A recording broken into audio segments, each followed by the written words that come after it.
так тяжеловато. Начали вроде нормально, потом немножко паника началась, но вроде выстояли, успокоились.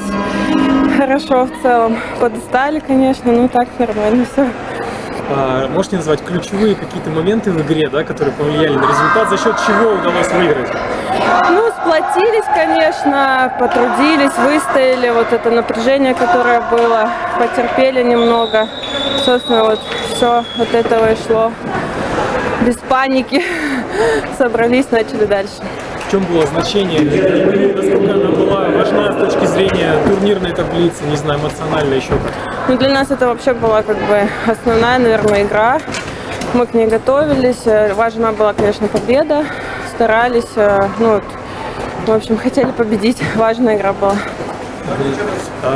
В целом, насколько интересен и важен турнир? В чем его значимость для вас?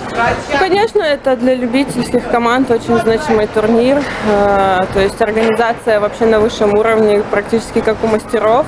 Как бы девочкам нравится, все стараются. Это, ну, в принципе, как основные наши соревнования.